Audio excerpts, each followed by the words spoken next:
The Patriots are set to face another AFC East opponent in the New York Jets this Sunday. I'm Sierra Goodwill here with Evan Lazar and Alex Barth.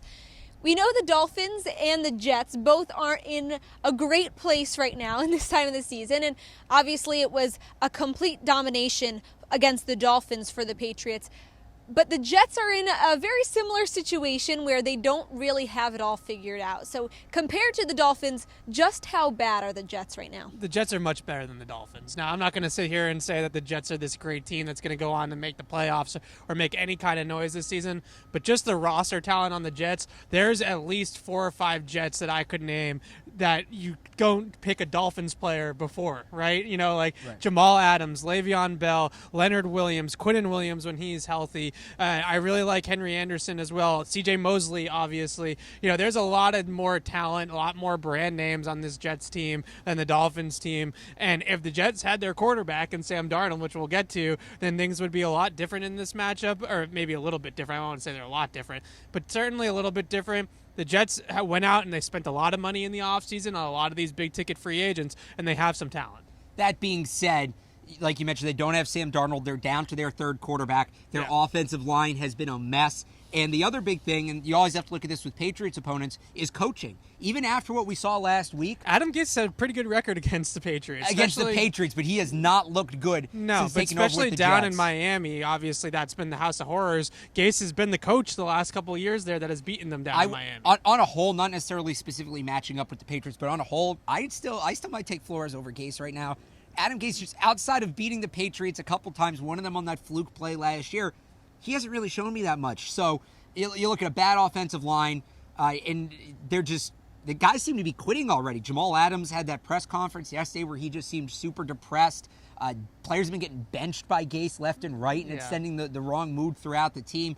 Again, they're better than the Dolphins, but there's a lot of extenuating circumstances, morale, injury, coaching that this is still a pretty bottom-of-the-barrel team here. And we heard from Bill Belichick on Wednesday morning, who had a lot of complimentary things to say about the Jets' defensive front. So where can the Jets actually show some positives on the defensive side and kind of challenge the Patriots? Well, there's a lot of negative stuff out there about Greg Williams and the stuff that he, kind of tells players to hurt the other players on the other team. Pays players to hurt the other players. The bounty gate, all that kind of stuff. It's not all positive, right, with Greg Williams. But he is actually a pretty good defensive schemer, and he had a decent game plan against Cleveland until the second half when they had that terrible coverage against Odell. But overall, he's a very blitz-heavy coach. He's going to bring the fire at Tom Brady, and the receivers are going to have to react to it quickly and get open quickly and also be able to read things quickly so that they can be on the same page as Brady, because they're not going to be afraid. Greg Williams is not going to be afraid to send 5-6 defenders at Brady, so it's going to try to heighten things up a little bit and make things happen a little bit faster for the Patriots. The question is are they going to cover everybody on the back end? That Jets secondary all year long, even in the preseason, was like a big question mark for them, and it's going to continue to be a big question mark outside of Jamal Adams. And you mentioned Jamal Adams there. The one thing that I see the Jets could do, they do have that pass rush, but if they really want to screw with the Patriots, Jamal Adams is one of the few guys in this league who, if they choose to use him this way, could potentially take away a guy like a James White or Rex Burkhead coming out of the backfield. So if that's how the Jets want to use Jamal Adams, we'll see if it is. That could potentially give them an edge, because you take away that safety outlet from Brady, that check down, and you force him to look down the field. Now, guys may be running open downfield all day, given everybody behind Jamal Adams on the depth chart. Yeah. But at the very least, you make him take that extra second to look down the field. And obviously one huge saving grace for this Jets offense is Le'Veon Bell. Belichick on Wednesday morning going into depth about what makes him so hard to contain. So what will the Patriots' game plan be against Le'Veon Bell to make sure that he's not kind of taking over? I think the biggest thing is that you got to identify where he is on every single play. That's kind of where you got to start. He's going to be the guy that they're going to be keying on right away. You let Jamison Crowder, you let Robbie Anderson. If those guys are going to beat you, you tip the cap and you let them beat you.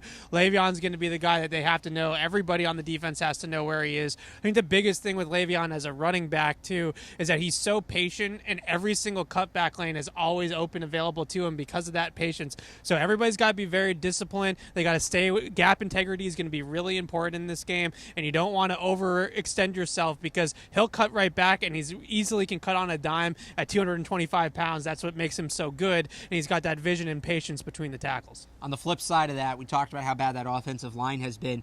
Patriots need to be patient, but getting to Le'Veon Bell in the backfield, assuming you know you can get to him and he's not going to make one of those last-second cutbacks, that's going to be huge. You watched him against the Browns on Monday night.